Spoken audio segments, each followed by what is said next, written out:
So, I've had a lot of time to spend scrolling through social media lately. Like a lot. And the most common question I'm asked on YouTube, on Instagram, and that's about it, is what camera should I buy? Or just as commonly, I'm told, my camera sucks. What should I upgrade to? Well, I hate to burst your bubble, but your camera probably doesn't suck. Maybe your lenses aren't too great, you haven't quite mastered your settings, but chances are your camera's just fine. The culprit is probably your lenses.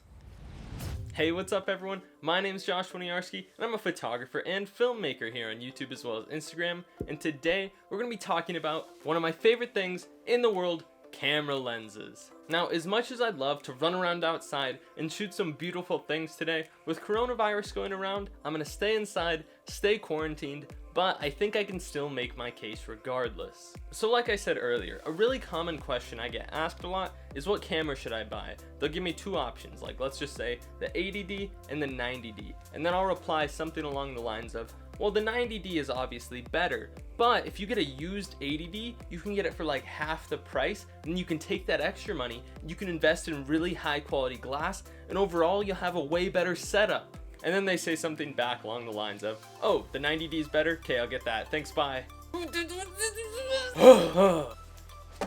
So yeah, I would say that totally makes sense if your budget is greater than the price of the 90D. So right now it goes for around $1,200 for the body. If your budget's around $2,000, then sure, go with that. That makes sense. You're gonna have a better overall setup. But if your budget is right around the price of the camera and you think you're just gonna get it and get the cheapest lens along with it, you're actually not maximizing the capabilities of your setup for the price that you're paying. Believe me, I know, those super juicy, sexy specifications, 24 megapixels, 4K sensor, extreme super duper low light, they're enticing and they do matter. They do make a difference. But if you take something with all these beautiful specs and you throw just a terrible or even average piece of glass in front of it, you're actually bottlenecking the performance of that camera. And to get this out of the way, maybe you do need certain features. Maybe you need that 4K resolution, or you need your camera to shoot in log profiles or raw profiles, or you need it to shoot so many frames per second, or maybe you just really want eye tracking. That's totally justifiable. That's okay. But the big problem I see today is a lot of people invest so much money in the camera body. They just want to talk about their camera body. People ask, what camera do you have? And then you reply with the camera body name. It's a very sensical thing to do, you would think. But real quick today, I just want to run through a couple different setups on this camera to showcase the difference in quality spending an extra $100 or $200 on a lens can actually have in your everyday life. Now keep in mind, no lenses are just terrible today. Every lens works pretty good. But today we're going to be hating on the kit lens. If you have the kit lens, no hard feelings. I still use mine for vlogging and sometimes for photography to this day, but it's just really not the best lens. And that's why it's so cheap, and that's why it normally just comes with a camera.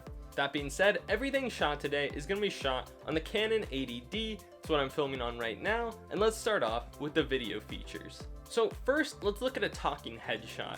So a talking headshot is what you see right now. It's just me sitting in my room talking to the camera. And I've got the Canon 80D with a Sigma 30mm 1.4 lens on it. And it should look pretty good. So now let's throw a kit lens on, change it to 30mm, and see what happens. Alright, so switch to the kit lens. Whoa. Alright, so now you're looking at an image on a Canon 80D with an 18-55 kit lens. And honestly, it doesn't look terrible, but it definitely should look different. So let's zoom in on my face real quick. Okay, now let's switch back to the 30mm. Now let's, I don't know, punch into the monitor, the shadows back there. If you're watching on mobile, it might be a little harder to tell than if you're watching on like a TV or a computer monitor, but the image is definitely worse. But what's the reason for that? Why does this image not look so good as the last image? So the biggest reason was our last lens, the Sigma 30mm 1.4, was a prime lens, and an extremely fast one at that. It has a minimum f1.4 aperture, which actually lets in 8 times as much light as the kit lens at 30mm, and it also results in 8 times as shallow depth of field, which means this background behind me was 8 times as blurry. So let's switch back to the Sigma real quick.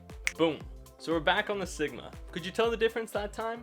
You can tell this background's blurred out and it really compresses it and pushes me off of it, makes me stand out. I'm in your face, especially as I move closer. A lot of people really like this look for video. It pops your subject off the background. It's great for shooting YouTube talking head videos like I am now. It's good if you're doing interviews, shooting a documentary, or if you're just doing over the shoulder shots in short films or something like that. And the big point I'm trying to make here is no matter what camera body you have, you need a fast lens if you want to achieve a look like this. Another advantage to having a nice expensive piece of glass that's letting in all this light is we get a cleaner image. Again, when you zoomed in on my face, when you zoomed in on the shadows, I'm sure you saw it. It was a lot grainier when we shot it with the kit lens. Why the heck is that? Well, it comes down to the fact that a lens like this lets in 8 times as much light, which means we can keep our ISO 8 times lower. Right now I'm shooting at ISO 320, which gets a pretty clean image. When I had the kit lens on, I was at ISO 2500, even though this is a decently lit room, which just wasn't cutting it. When you zoom into 30mm with the kit lens, it has to stop down to f4. Well, again, this lens is at 1.4, it's just keeping it nice and clean. But let's say you're shooting in daylight or you're shooting B-roll. Well, a lens like this is still gonna have a big advantage over something like the kit lens. Even if you have enough light to retain that clean image, this shallow depth of field is a look you can't replicate. So let's shoot some real quick B-roll with a 30mm 1.4.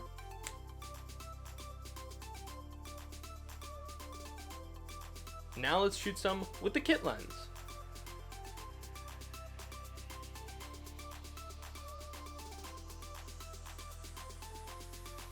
So as you can see, both did the job and they did it okay, but there's something about that look when you just have a nice, big, beautiful piece of glass in front of your camera. It just makes such a difference.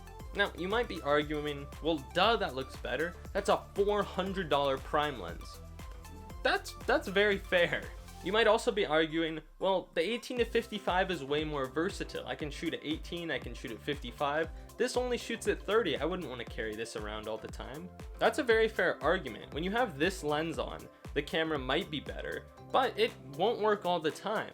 But if you're willing to spend $300, you can get something like this Sigma 17 to 50, which, if you didn't catch on, is approximately the exact same range as the 18 to 55, but the difference is this lens has a constant f2.8 aperture.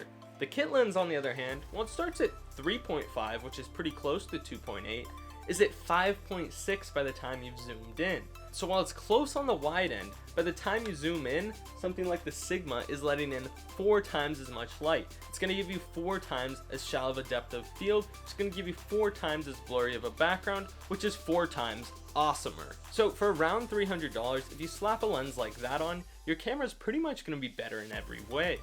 And actually, if I think about it, it's not even $300 more than the camera, because if you buy a camera, such as a Canon 80D, they normally charge about $150 for the kit lens. So if you just buy the body and buy something like this instead, you're actually only spending $150 more than you would otherwise, and you're getting much better quality images. Now, as far as photography goes, pretty much all the same principles carry over, so I'm not gonna redo tests, but I just want to do a quick demonstration showing off sharpness. So again, let's say you decided to go with something like the Sigma 17 to 50 instead of a Canon 18 to 55. Getting the same focal range, you're still getting image stabilization, but on top of that, you're getting a faster aperture, which means it's better in low light. You're getting that blurry background.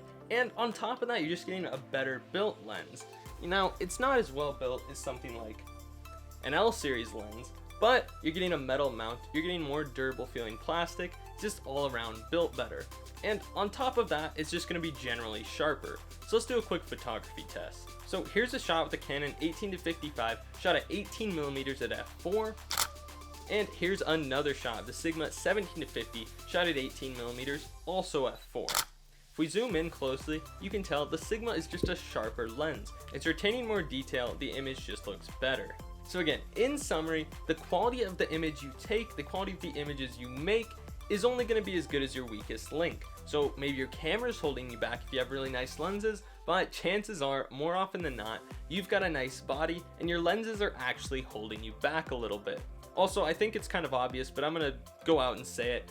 you could also be holding your gear back as well. You know, no random person off the street is going to be as good as a professional, even if they have a really nice setup. So again, if your camera's really old or just doesn't have features you want, you might need a new camera. But chances are, at least I know for a lot of people, they've got a nice camera, but they're stuck on those very basic entry-level lenses. So if you've bought a camera, you know, spend some money and some good glass. It'll be worthwhile. And if you're looking at different cameras that you could potentially buy, you know, maybe take a step back. Instead of getting the newest 90D, look at something like the 80D or the 70D so you can spend more money on good glass. Obviously, yes, a better camera increases the overall potential of your setup, but buying a cheaper camera with a good lens is often a better bang for your buck. Hopefully that made sense. As always, if you liked the video, be sure to like it. If you have any questions, have any comments, hit up that comment section down below. And if you want to see more videos like this, consider subscribing to the channel. Thanks again for watching. My name is Josh Winiarski. Check me out on Instagram. And question of the day, what's your favorite budget lens? Let me know in the comment section down below, and I'll see you all in the next one.